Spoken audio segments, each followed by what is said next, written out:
오늘 옆에 계신 분들에게 좀 이렇게 인사했으면 좋겠는데요.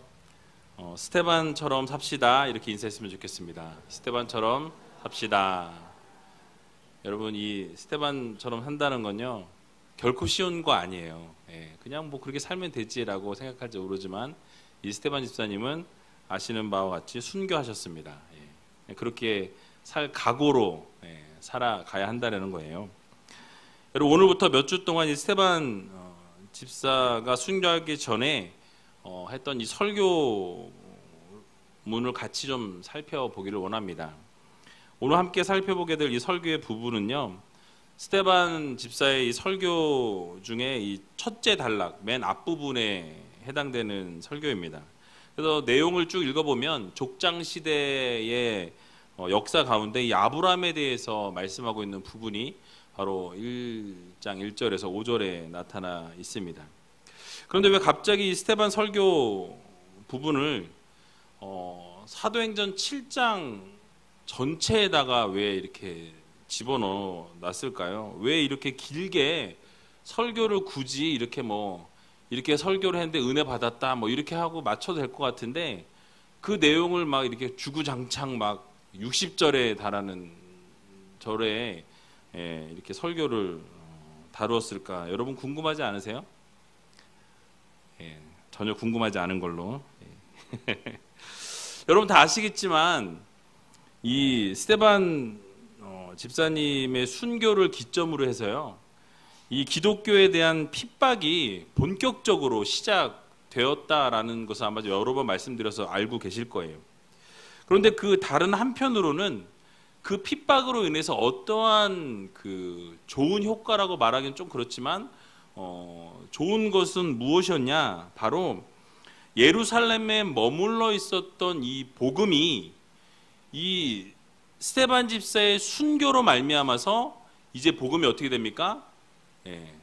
전 세계로 뻗어 나가게 되는 놀라운 현장의 그 시작이 바로 이 스테반 집사의 순교에 있었다라는 사실이에요. 예루살렘에 머물렀던 이 복음이요, 이제 이방 세계로 퍼져 나가게 되었다는 점에서 이 스테반 집사는 상당한 기독교 역사에 의미가 있는 분이라고 말씀드릴 수 있습니다. 놀라운 하나님의 섭리를 여기서 발견할 수 있는데요. 즉 사도행전 1장에서 7장까지의 이 내용을 쭉 보게 되면 예루살렘 초대 교회가 어떻게 설립되었는지, 또 어떻게 그렇게 해서 부흥의 역사를 이루어냈는지에 대한 내용이 이 7장까지의 내용입니다. 그리고 8장부터 이제 내용을 쭉 살펴보게 되면요, 12장까지의 내용을 보게 되니까 기독교가 유대와 사마리아 또 안디옥까지 확장이 어떻게 되었는지를 다루고요. 그 이후로는 여러분이 아는 것처럼 이 바울이 이제 그 복음을 들고 로마에게까지 가서 복음을 전하는 그런 확장되어지는 복음의 증거의 기사를 다루고 있는 것을 볼 수 있습니다. 결국 이 스데반 집사의 순교 기사가 보고되고 있는 이 7장은 이제 이방 선교로의 이 전환이 이루어지는 거예요. 그동안 유대 민족 안에 복음이 갇혀져 있었다면 이제는 이 스데반 집사의 순교로 말미암아서 이제는 여기 안에 한계 안에서 머물러 있는 것이 아니라 전 세계로 하나님께서 하나님의 복음이 뻗어 나갈 수 있는 계기를 마련해 주신 것이 바로 스데반 집사의 순교라는 것입니다. 큰 의미를 지니고 있다는 거죠. 그래서 이 스데반 집사의 순교와 또 이 설교 이후에 이 복음이 아름답게 퍼져 나가는 아주 중요한 그 기점이 되었다라는 것에 상당한 의미가 있다라는 것입니다. 그래서 그 설교의 내용을 좀 오늘 좀 같이 살펴보기를 원하는데요. 오늘 먼저 본문 1절을 보게 되니까요, 이렇게 말씀합니다. 대제사장이 가로되 이것이 사실이냐라고 이렇게 묻고 있어요. 이게 실화냐라고 묻고 있는 거예요. 이 갑자기 뜬금없이 이게 사실이냐라고 이렇게 물은 것 같지만요, 사실은 6장 13절과 14절의 내용을 보게 되면요, 거짓 증인들이 고소한 내용이 담겨 있습니다. 그래서 이 거짓 증인들이 거룩한 것과 율법을 거스려서 말했다, 이렇게 스데반 집사가 그렇게 얘기했다라고 얘기했고요. 또 예수 그리스도께서 성전을 헐고 세우시겠다라는 그런 이야기를 했다는 것과 또 모세가 준 규례를 다 고쳐버리겠다라는 이런 거짓의 내용이 13절과 14절에 이렇게 포함되어 있는 것을 볼 수 있습니다. 그래서 이 거짓 증인들이 이 고소한 이 내용이 정말 실제로 정말 그게 사실이냐라고 지금 대제사장들이 누구에게 묻고 있어요? 스데반 집사에게 묻고 있는 것이 이 질문의 내용입니다. 그러면 이 질문에 대해서 사후정이 아닌 이상 그 질문에 대한 대답을 해야 되는 게 맞는데, 이 스데반 집사는 그 질문에 대한 대답을 하지 않고요, 오늘 내용을 보게 되면 갑자기 이스라엘 족장의 역사를 펼쳐나가기 시작하는 것을 볼 수 있습니다. 여러분, 이 변론을 고소한 내용이 사실인지 아닌지를 묻는데, 그럼 그것이 사실입니다 또는 아닙니다라고 이야기하는 것이 아니라 오히려 이스라엘의 역사를 이야기하고 있다는 거예요. 여러분, 이 의도가 숨어 있어요. 무엇이냐면 바로 스데반 집사는요, 먼저 이스라엘의 역사를 이야기하면서 자신이 변론을 할 근거를 지금 마련해 놓고 있는 것입니다. 바로 이스라엘 역사를 쭉 이야기하면서 이 이스라엘 역사 가운데 계신 예수 그리스도, 그 예수 그리스도의 복음이 이 정통성을 가지고 있다라는 것을 바로 지금 이 대제사장 앞에서 변론하고 있는 거예요. 결국 예수 그리스도의 이 복음과 그동안 구약에서 내려오던 이 그 성경 말씀의 내용이 배치되지 않는다라는 거예요. 같이 하나로 연결되어진다라는 것을 보이기 위해서 이 지금 묻고 있는 이 질문에 대한 대답을 하지 않고 그 이스라엘의 역사부터, 이 구약의 모든 역사부터 시작해서 결국 예수 그리스도로 함께 연결해서 정말로 지금 유대 민족, 유대 대제사장 너희들이 말하고 있는, 너희가 죽였던 그 예수 그리스도가 바로 구약에서 이야기하던 그 복음과 함께 연결되어진다, 바로 그분이 메시아다라는 것을 바로 이렇게 설명하기 위해서 이 구약의 모든 족장의 역사부터 시작해서 말씀을 전하고 있는 것을 볼 수 있습니다. 그래서 이런 변증적인 설교를 하면서 이와 함께 유대인의 오류도 지적하고 있어요. 너희들이 잘못됐다라는 것과 그래서 너희들이 반성해야 되고 결국 회개해야 된다라는 그 내용에까지 이르게 되는 것을 볼 수 있습니다. 자, 그렇다면 오늘 스데반 집사가 설교했던 그 5절까지의 내용을 좀 살펴보기를 원하는데요. 아브라함에 대한 말씀은 여러분들이 저희가 창세기에 대해서 쭉 살펴봤었기 때문에 아시겠지만 오늘 다시 한번 좀 짚고 넘어갈 부분들이 있어서 함께 좀 살펴볼까 합니다. 오늘 본문 2절을 보게 되니까요, 이렇게 말씀하고 있습니다. 우리 같이 한번 2절을 읽어보도록 하겠습니다. 스데반이 가로되 여러분 부영들이여 들으소서. 우리 조상 아브라함이 하란에 있기 전 메소포타미아에 있을 때 영광의 하나님이 그에게 보여. 아멘. 자, 스데반 집사가 족장시대 역사에 대해서 설교하면서 믿음의 조상인 아브라함에 대해서 말씀을 전개해 나가고 있습니다. 하나님께서 아브라함을 부르실 때에 어떻게 하셨대요? 영광의 하나님이 그에게 어떻게 하셨대요? 보여라고 말씀하고 있습니다. 즉 이 말씀은 무엇이냐면요, 하나님께서 일방적으로 아브라함에게 찾아가셨다라는 얘기예요. 이해가 되십니까? 원래 아브라함이 하나님을 잘 믿고 하나님을 바라보고 하나님이 원하시는 삶을 아름답게 살아드렸기 때문에 하나님께서 아브라함에게 찾아오셔서 선택하시고 아브라함을 믿음의 조상으로 세우시고 이스라엘 백성들의 조상으로 세우신 것이 아니라 하나님께서 일방적으로 먼저 그에게 보이시고 나타나셨다라는 것을 지금 스데반 집사가 말씀하고 있는 것입니다. 그래서 아브라함이 당신의 백성으로 인정받을 만한 아무런 객관적인 조건을 갖추고 있지 못한 그 상태에서 주님께서 그 아브라함을 부르셨다라는 그 말씀을 시작하고 있는 거예요. 그러니까 이것은 무엇입니까? 율법이 아니라 은혜다라는 것을 지금 이 대제사장들에게 보여주고 있다라는 거예요. 그러니까 지금 은혜로 이것이 가능하였다라는 것을 말씀하고 있는 것입니다. 여러분, 여호수아 24장 2절 말씀을 보게 되면요, 이렇게 말씀을 소개하고 있는 것을 볼 수 있습니다. 여호수아가 모든 백성에게 이르되 이스라엘 하나님 여호와의 말씀에 옛적의 너희 조상들 곧 아브라함의 아비 나홀의 아비 데라가 강 저편에 거하여 다른 신들을 섬겼으나 라고 말씀하고 있습니다. 자, 이 말씀은 무엇입니까? 아브라함의 가족들이 하나님을 잘 섬기고 있을 때 불렀다라는 게 아니라는 증거를 나타내주고 있는 것입니다.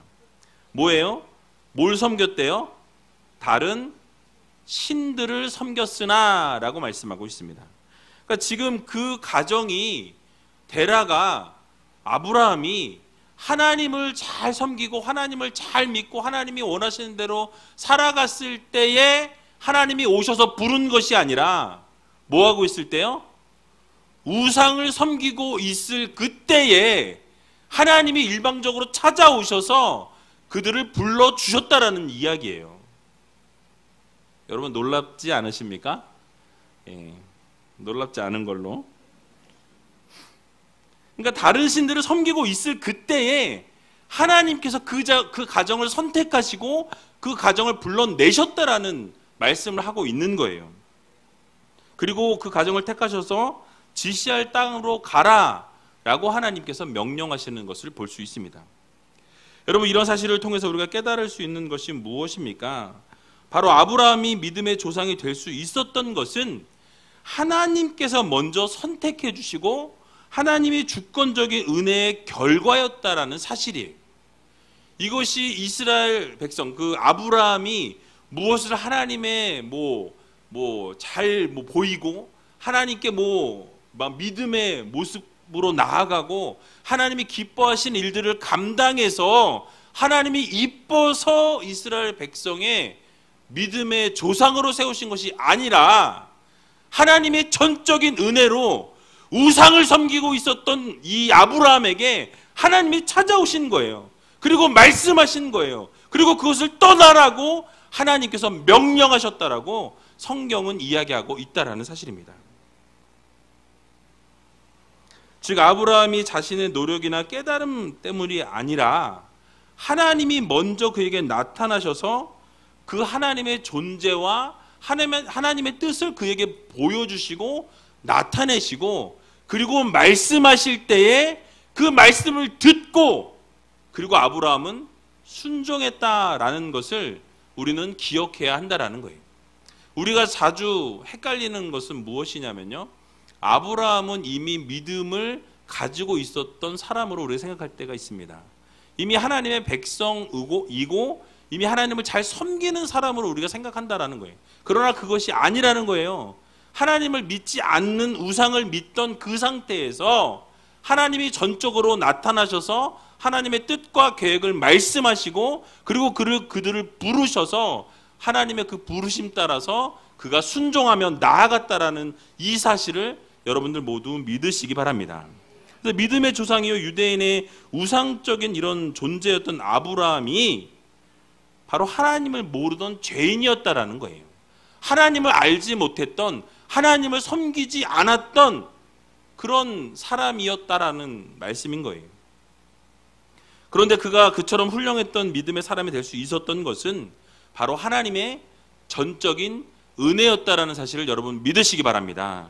하나님께서 죄악 가운데 있었던 이 아브라함을 주권적으로 선택하시고 그리고 부르시고 인도하셔서 하나님의 백성으로 삼아 주셨다라는 사실이에요. 그리고 하나님께서 하나님의 뜻을 나타내셔서 아브라함에게 모든 믿는 자들의 조상을 삼아 주셨다라는 사실입니다. 여러분, 이 사실은요, 오늘을 살아가고 있는 우리들에게도 상당히 큰 의미를 지니고 있다라는 사실이에요. 왜냐하면 아브라함의 영적인 자손인 우리들의 이 믿음도 우리 스스로에게서 난 믿음이 아니라는 사실이에요. 여러분들이 어렸을 때부터 부모님 뱃속에서부터 모태신앙이다 라고 생각하고 믿을 수도 있지만 그것조차도 하나님이 주권적으로 역사하시고 인도하셔서 그렇게 여러분들을 불러주셨다라는 사실입니다. 그래서 하나님의 뜻을 알 수 있도록 은혜를 베풀어 주신 결과물로 여러분들이 이 자리에 앉아 있다라는 거예요. 여러분 믿어지세요? 여러분들이 무엇을 하나님 앞에 잘 해서 하나님이 이 자리로 불러내 주신 것이 아니라 하나님의 전적인 은혜와 사랑으로 여러분들이 선택받게 되었고 그래서 여러분들이 이 자리로 불러 모아 주셨다라는 이 사실을 여러분 모두 믿으시기 바랍니다. 그게 바로 은혜인 거예요. 그게 바로 은혜입니다. 그래서 하나님에 대한 믿음, 또 하나님에 대한 지식, 또 하루하루의 그 은혜, 모든 것이 인간에게서 나오는 것이 아니라는 거예요. 전적인 하나님의 주권적인 선택에 의해서 주어지는 하나님의 선물이라는 사실을 여러분들 모두 기억하시기 바랍니다. 그래서 바울도요, 자주 말씀드렸지만 에베소서 2장 8절과 9절에서 이렇게 말씀합니다. 너희가 그 은혜를 인하여 믿음으로 말미암아 구원을 얻었나니 이것이 너희에게서 난 것이 아니요 하나님의 선물이라. 행위에서 난 것이 아니니 이는 누구든지 자랑치 못하게 함이니라. 아멘. 여러분 무엇이라고 말씀합니까? 그 은혜로 인하여 라고 말씀하고 있어요. 하나님의 은혜로 말미암아서 여러분들이 선택을 받게 되었다라고 성경은 말씀합니다. 여러분 믿음으로 말미암아 구원을 얻었대요. 그런데 그것이 여러분들의 행위에서부터 나온 것이 아니라 하나님을 믿는 믿음에서부터 출발하고 있다라고 성경은 우리들에게 교훈하고 있는 것입니다. 그래서 하나님의 선물이라고 말씀하고 있고요. 그리고 여러분들이 자랑치 못하게 하기 위해서 여러분들의 행위에서부터 난 것이 아니라는 거예요. 여러분들의 구원이 여러분들이 뭘 잘해서 여러분들이 무엇을 하나님 앞에 드려서 하나님이 기뻐하시는 일을 뭘 감당해서 주신 것이 아니라 전적인 하나님의 은혜라는 것을 나타내고 있다라는 사실입니다. 그렇습니다. 바로 우리의 믿음과 신앙 생활이 지금 이 자리에 있는 것조차 하나님의 은혜라는 사실을 여러분 모두 믿으시기 바랍니다. 다른 데 가지 아니하고 이 자리에 나올 수 있다는 것도 하나님의 은혜고요. 여러분들이 뭐 건강이 나빠서 못 오실 수도 있었는데 그래도 하나님 불러주셔서 이 자리에 나왔다는 것도 하나님의 은혜라는 거예요. 여러분이 이 자리에 있을 수 있다는 것 그 자체는 바로 하나님의 주권적인 은혜와 선택이 있었기 때문에 이 자리에 앉아 있을 수 있다는 사실을 여러분 모두 믿으시기 바랍니다. 그래서 우리가 하나님의 은혜가 아니었다면요, 죄악의 길에서 방황하다가 멸망의 길을 갈 수밖에 없는 존재들이 되어진다라는 거예요. 그러므로 우리는 하나님 앞에 겸허하게 겸손하게 서 있어야 합니다.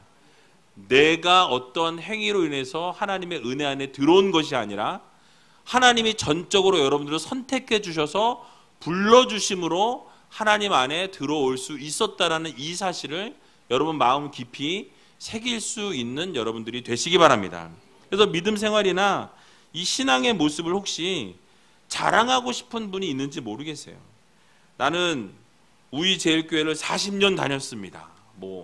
아니면 35년 다녔습니다. 아니면 제가 태어나면서부터 여기 다녔습니다. 이렇게 신앙의 모습을 자랑하고 싶으신 분이 있을지 모르겠어요. 그런데 우리가 오히려 그런 것을 자랑하기보다는 수많은 사람들 중에서 하나님이 나를 선택해 주셨다라는 것을 자랑할 수 있는 여러분 되시기 바랍니다.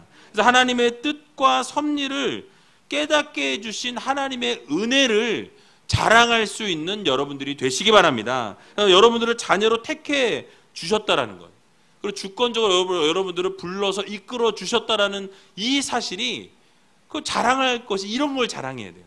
야, 정말 하나님이 나에게 은혜 주셔서 이 자리까지 나오게 하셨다는 것, 그거 자체, 다른 사람들을 불러주신 게 아니라 나를 이 자리로 불러주신 그 자체가 은혜요 사랑이요, 그것이 정말 자랑거리라는 사실을 여러분들 모두 기억하시기 바랍니다. 다른 분들은, 어떤 분들은 몸이 아파서 오고 싶어도 못 왔는데 여러분들에겐 건강을 주셔서 이 자리에 나올 수 있게 해주신 것만으로도 여러분들은 감사할 수 있는 여러분들이 되시기 바랍니다.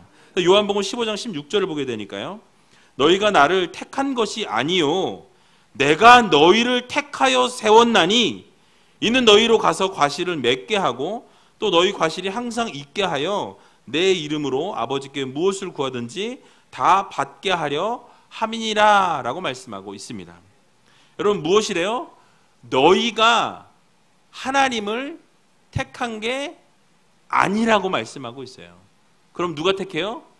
하나님이 여러분을 택하셨다라고 말씀하고 있다라는 거예요. 무엇 때문에요? 과실을 맺게 하기 위해서, 열매를 맺게 하기 위해서라고 말씀하고 있다라는 것입니다. 그래서 그렇게 하면 결국 여러분들이 구하는 것을 다 받게 해주시겠다, 누리게 해주시겠다라고 하나님께서 약속해주고 있는 것입니다. 그러므로 하나님께서 여러분들을 택하여 부르셨고 열매 맺는 삶을 살기를 원하신다라는 이 사실을 여러분 마음 깊이 새기셔서 여러분 오늘 하루를 살아갈 때, 또 이번 한 주간 살아갈 때 열매 맺는 삶을 살아가시고 하나님이 나를 선택하셨다라는 그 기쁨을 누리며 살아갈 수 있는 저와 여러분들이 다 되시기를 주님의 이름으로 간절히 축원드립니다. 또 오늘 본문 3절을 보게 되니까요, 이렇게 말씀하고 있습니다. 같이 한번 3절을 읽어보겠습니다. 가라사대 내 고향과 친척을 떠나 내가 내게 보일 땅으로 가라 하시니. 아멘. 자, 여기서 말씀하고 있는 것 중에 가장 중요한 것은 떠나라는 거예요. 어디서부터 떠나야 돼요? 세상의 죄로부터, 너희들이 잘못하고 있는 그 어둠으로부터 떠나라는 하나님의 명령입니다. 뭐예요? 아까 뭘 섬겼다고 말씀드렸어요? 우상을 섬겼다고 말씀드렸어요. 온 가정이 우상이 넘치는 가정이에요. 그 자리에서는 하나님의 은혜를 경험하기가 쉽지 않다라는 거예요. 그러니까 그 죄의 자리로부터 떠날 것을 하나님께서 요구하셨다라는 사실입니다. 이 본문은요, 이 성도의 삶이 어떠해야 하는지를 우리들에게 교훈해주고 있는 말씀입니다. 즉 우리는요, 날마다 이 제약된 세상을 떠나서 하나님이 약속하신 그 가나안을 향해 걸어 나가는 성도들이 되어야 한다라는 것을 우리들에게 보여주고 있는 것입니다. 여러분, 제자리에 항상 있는 것이 아니라요, 그 가나안 땅을 향해 한 걸음 한 걸음 걸어 나갈 수 있는 믿음의 백성들이 다 되시기를 축원합니다. 바로 하나님께서는요, 아브라함에게 고향과 친척을 떠나서 하나님께서 보이실 그 땅으로 나아가라고 말씀하고 있어요. 늘 자주 말씀드리는 것처럼 미래형이에요. 미래형. 앞으로 내가 보여줄 그 땅을 향해서 나아가라 라고 하나님께서 명령하십니다.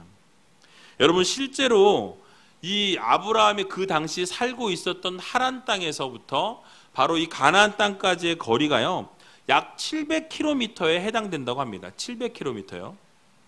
별로 놀라진 않으시네요. 또 갈대아 우르에서 먼저 부르셨잖아요. 갈대아 우르에서 이 하란까지의 거리가 960km예요. 970km요.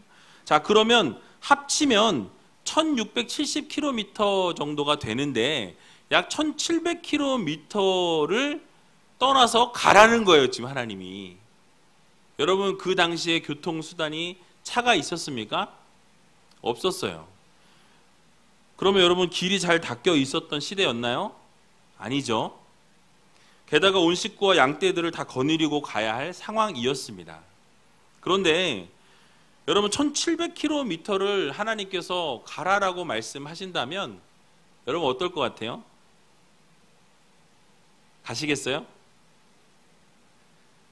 어쩌면 하나님께서 아브라함에게 어디로 가야 할지를 알려주시지 않은 이유가 이 1700km를 가라 그럴 거를 알까봐, 저 멀어서 못 가겠는데요 할까봐 했을지 몰라요. 이건 농담이에요. 또 이렇게 받으시면 안 돼요. 그러니까 이 1700km나 떨어져 있는 곳을 향해서 하나님이 가라고 하시는데 아브라함 어떻게 합니까? 그대로 순종했다라는 사실이에요. 그리고 어디로 가야 할지도 모르는 상황에서 그 짐을 다 패킹해가지고 떠났다라는 것이에요. 여러분, 더 놀라운 것은요, 하란에서 아브라함의 부르심을 받았을 때 나이가 75세였습니다. 자, 여기 앉아 계신 분들 가운데 연세가 75세 이상이신 분들도 계세요. 그렇죠? 그런데 75세가 이제 넘으신 이 어르신들에게 갑자기 하나님이 여러분 부르셔서, 야, 이사 가라. 짐을 다 당장 지금 싸. 어디로 갈까요? 글쎄, 얘기해 줄 테니까 일단 짐을 싸서 나가. 어디로요? 좀 일단 나가봐. 여러분 나가시겠어요? 계약을 해야 될 거 아니에요. 어느 집을 계약하든지 예, 그래야 우리가 움직일 수 있지 않을까요? 그런데 이것은요, 바로 하나님에 대한 절대적인 순종과 믿음이 없이는 불가능하다라는 사실이에요. 하나님이 분명히 어디로 가게 하실 것이고, 하나님께서 분명히 책임지실 것이고, 하나님께서 모든 것들을 주관해 주실 것이라는 믿음과 확신이 없이는 움직일 수 없는데, 아브라함은 어떻게 했어요? 절대적인 하나님에 대한 믿음이 있었기 때문에 움직일 수 있었다라는 사실입니다. 여러분, 그래서 히브리서 11장 8절에 보니까요, 믿음으로 아브라함은 부르심을 받았을 때 순종하여 장래 기업으로 받을 땅에 나아갈 때 갈 바를 알지 못하고 나아갔으며 라고 말씀하고 있습니다. 여러분, 무엇입니까? 장래 기업으로 받을 땅에 나아가는데 갈 바를 알지 못하고 나아갔다라고 말씀하고 있어요. 즉, 하나님께서 부르실 때 믿음으로 순종함으로 어렵게 나갔다라는 거예요. 그냥 듣고 아무 생각 없이 뭐 갈게요. 그럼 뭐 가죠. 뭐 그냥 갔을까요? 아니에요. 고민했어요. 어떻게 할까? 어떻게 해야 될까? 어떻게 하는 것이 정말 옳은가? 이것이 맞는가? 아닌가? 여러분, 고민하지 않았겠습니까? 고민했을 거예요. 그런데 하나님께서 부르시니까, 하나님이 가라 하시니까 그 믿음으로 한 걸음을 떼어서 나갔다라는 거예요. 어렵게 나갔다라는 거예요. 여러분, 이 순종이요, 결코 쉬운 게 아니에요. 그리고 거저받은 것도 아니라는 거예요. 대가를 지불하고 하나님의 은혜를 얻었다라는 거예요. 아브라함도요, 여러분, 이 믿음의 조상이라는 이 타이틀이 그냥 붙은 게 아니라니까요. 정말 그 믿음의 순종, 정말 그 절대적인 순종을 이루기 위해서 얼마나 고민을 했겠어요. 그리고 자신의 모든 것을 대가로 지불합니다. 그리고 발걸음을 옮겨 나갔다는 사실이에요. 여러분, 우리도 하나님께서 허락해 주신 이 가나안을 향해서 나아갈 때 한시도 걸음을 멈춰서는 안 될 거라는 사실을 여러분 기억하시기 바랍니다. 갈 바를 알지 못하고 때로는 어려움이 우리 앞을 가로막을지라도 아브라함처럼 하나님의 말씀에 순종할 수 있는 여러분들이 되시기 바랍니다. 약속을 의지하면서 믿음으로 나아가는 것이 진정한 믿음이라는 사실이에요. 여러분, 세상의 모든 유혹과 시련을 넘어서 하나님이 허락해 주실 그 가나안 땅을 향해서 나아가는 것이 바로 진정한 믿음이라는 것을 여러분 모두 기억하시기 바랍니다. 그래서 때로는 어려울지라도, 또 때로는 피곤하여 넘어질지라도 하나님께서 명령하셨기 때문에 여러분 어려운 환경과 조건을 뛰어넘을 수 있는 그런 믿음의 성도님들이 다 되시기 바랍니다. 그러면 하나님께서 놀라운 은혜를 주시고 결국 그 약속하신 것을 채워주신다라는 사실을 여러분 모두 믿으시기 바랍니다. 그래서 날마다 그 하나님께서 반드시 약속하신 것을 이루신다는 사실을 여러분 기억하시고, 우리가 대가를 지불해서라도 그 하나님 약속하신 것을 받아 누리며 살아갈 수 있는 저와 여러분들이 다 되시기를 주님의 이름으로 간절히 축원합니다. 마지막으로 오늘 본문 5절을 보게 되니까요, 이렇게 말씀하고 있는 것을 볼 수 있습니다. 우리 같이 한번 5절을 읽어보도록 하겠습니다. 그러나 여기서 발 붙일 만큼도 유업을 주지 아니하시고 다만 이 땅을 아직 자식도 없는 저와 저의 씨에게 소유로 주신다고 약속하셨으며. 아멘. 여러분, 분명히 앞에서 하나님께서 약속해 주신 것이 무엇이었습니까? 지시할 땅으로 가라고 명령하셨어요. 그리고 지시할 땅으로 가면 뭐예요? 하나님이 약속한 것을 다 이루어 주신다라고 말씀해 주셨다라는 사실입니다. 축복해 주신다라고 말씀하셨어요. 그런데 여러분, 오늘 본문 5절을 보니까요, 뭐라고 말씀하고 있어요? 그러나 뭐예요?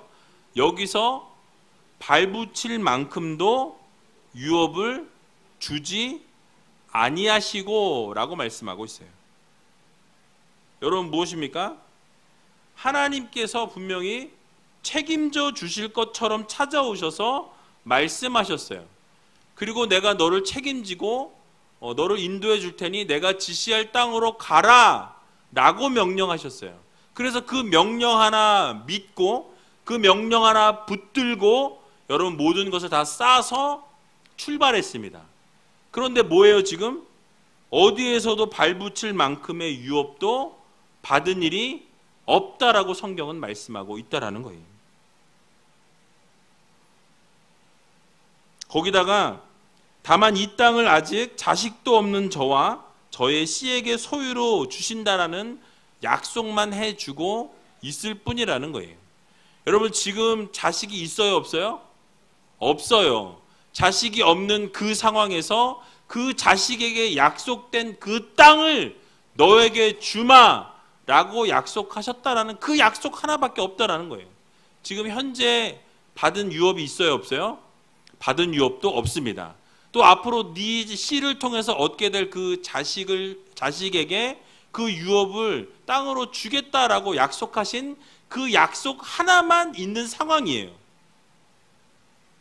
여러분 어떻게 보면 요즘 말로 하면 희망 고문입니다. 줄 것 같이 하지만 아무것도 없는 것과 동일해요. 맞습니까? 아니에요? 맞죠? 하나님 희망 고문하고 계신 거예요. 줄 거야. 가, 줄 거야. 그런데 있어요, 없어요? 아무것도 없어요. 그리고 또 가만히 있으니까 뭐예요? 자녀에겐 준다는 거예요. 씨를 통해서 주겠다라는 거예요. 그런데 지금 자녀가 있어요, 없어요? 없어요. 여러분 지금 당장 아브라함은 발붙일 만큼의 유업도 주지 않으신 하나님이 그 자녀에게 복 주신다라고 말씀하셨고 소유로 삼겠다라고 약속하고 있다라는 사실이에요. 여러분 근데요, 이게 믿음입니다. 지금 눈에 보이지 않는 상황 가운데서 하나님이 약속하셨기에, 하나님이 말씀하셨기에 그 말씀을 믿는 것, 그것이 바로 믿음입니다. 지금 아무것도 아브라함에게 일어난 것은 없어요. 받은 유업도 없습니다. 받은 자녀도 없어요. 그 가운데서 그러나 하나님이 주실 줄로 믿고 나아가는 것, 그것이 바로 진정한 믿음이라는 것을 여러분 모두 기억하시기 바랍니다. 여러분 믿음이라는 건요, 무엇이 보여서 믿는 게 아니에요. 아무것도 보이지 않는 상황 가운데서 하나님이 말씀하셔서 그 말씀을 믿는 것, 그것이 바로 진정한 믿음이라는 것을 여러분 모두 기억하시기 바랍니다. 그래서 이게 바로 믿음이라는 거예요. 그래서 우리가 깨달을 수 있는 것은요, 바로 하나님의 약속은요, 우리에게 믿음을 요구하신다라는 거예요. 하나님이 뭘 주겠다라고 약속하셨다고 해서 그것이 갑자기 하늘에서 뚝 떨어지는 게 아니라는 거예요. 그 약속을 성취하기 위해서는 너희들의 믿음을 보여라, 하나님께서 먼저 말씀하신다라니까요. 여러분들의 믿음을 보시고 하나님이 부어주시는 겁니다. 우리의 믿음을 하나님 앞에 보이지 못하면 하나님께서도 홀드하시는 거예요. 기다리시는 거예요. 그 믿음을 언제까지? 보일 때까지. 여러분들의 믿음을 하나님 앞에 보여드릴 때까지 하나님께서는 기다리시고 그것을 참으시고 그것이 완전히 보여져서 믿어지며 나아가는 그 순간까지 하나님께서는 기다리셨다가 놀라운 것으로 채워주신다라는 사실을 여러분 모두 믿으시기 바랍니다. 그래서 당장 아무것도 이루어지지 않았고 상황적으로는 희망이 보이지 않는 그런 상황 가운데 여러분 놓여 있을지라도 하나님께서 말씀하셨다면 여러분 믿으시기 바랍니다. 그게 믿음이에요. 하나님께서는 바로 아브라함에게 그런 믿음을 요구하고 계신다라는 거예요. 여러분 만약 여러분들이 이런 상황이었다면 여러분들 하나님의 약속을 믿으시겠습니까? 예, 대답이 작아지셨어요. 왜냐하면 정말 믿음을 요구하시기 때문에 그래요. 여러분 떠나라 말씀하시고 책임지신다 분명히 말씀하셨는데 떠나가 보니까 아무것도 없어요. 떠나가 보니까 소유도 없습니다. 책임져 주시지 않는 거예요. 떠나라 말씀하셨는데 떠나라는 믿음을 보였는데 그런데 거기에 가보니까 아무것도 없어요. 유업을 주신다고 했는데 발을 붙일 만한 땅도 주시지 않았다라고 성경은 말씀하고 있어요. 근데 한술 더 떠서 있지도 않은 자식에게 그 땅을 소유하겠다라는 약속을 주셨다라니까요, 여러분. 현재는 이루어진 게 있다 없다? 없어요. 그러나 주목할 것은요, 그 말씀이 하나님의 말씀이었기 때문에 아브라함은 믿었다라는 사실입니다. 여러분, 하나님께서 말씀하시면 믿을 수 있는 믿음을 가진 여러분들이 되시기 바랍니다. 그래서 여러분, 이게 정말 진정한 믿음이에요. 과학적으로 분석해보고 이성적으로 판단해보고 주판을 다 두들겨 본 다음에 이것이 될 것 같으면 믿고 될 것 같지 않으면 안 믿는 것이 믿음이 아니라는 거예요. 여러분, 믿음은요, 진정한 믿음은 될 것 같지 않은데 될 거라 믿고 나아가는 것이 진정한 믿음이라는 것을 여러분 기억하시기 바랍니다. 여러분, 그래서 주님께서도요, 병자들을 고치실 때 보면 그렇게 말씀하세요. 내가 낫고자 하느냐? 물으세요. 네, 낫고자 합니다. 내가 이것을 믿느냐? 나을 것을 믿느냐라고 확인하세요. 뭘요? 그 사람의 믿음을 확인하시는 거예요. 그리고 그 사람의 뭐라 그래요? 예, 내가 그대로 될 줄로 믿습니다. 이렇게 믿음을 고백할 때 내 병이 나았다라고 주님께서 선포해 주신다라는 거예요. 무엇을 보시고? 여러분들의 믿음을 보시고. 그러므로 사랑하는 우이젤교회 성도 여러분, 결국 모든 것은 믿음의 문제예요. 우리가 될 것 같아서 믿는 믿음이 아니라 안 될 것 같은 상황 가운데서도, 보이지 않는 상황 가운데서도, 아무것도 변화되지 않은 그 상황 가운데서도 소망을 품고 하나님이 하시리라 할 것을 믿고 하나님 앞에 나아가는 것, 그것이 바로 진정한 믿음이라는 것을 여러분 모두 기억하시기 바랍니다. 그래서 아무리 놀라운 하나님의 약속과 계획이 있을지라도 우리가 믿음으로 받아들이지 못하고 믿지 아니하면 그 약속은 이루어질 수 있습니까? 없습니까? 없습니다. 그러므로 믿으시기 바랍니다. 하나님께서 하실 것을 믿고 하나님께서 반드시 이루실 것이라는 이 사실을 마음 깊이 새기시고, 오늘 여러분들이 혹시 믿음으로 기도하고 있는 기도 제목들이 있다면 오늘 이 시간 하나님 앞에 여러분 한번 매달려 보시기 바랍니다. 그리고 그 믿음으로 하나님께서 이루실 것을 정말 믿고 완전히 99.999999999를 믿는 게 아니라 100% 완전히 하나님께서 이루실 것을 믿고 나아갈 때에 하나님께서 그것을 반드시 성취해 주신다라는 이 사실을 여러분 마음 깊이 새기셔서 온전한 믿음으로 하나님 앞에 나아갈 수 있는 저와 여러분들이 다 되시기를 주님의 이름으로 간절히 축원드립니다.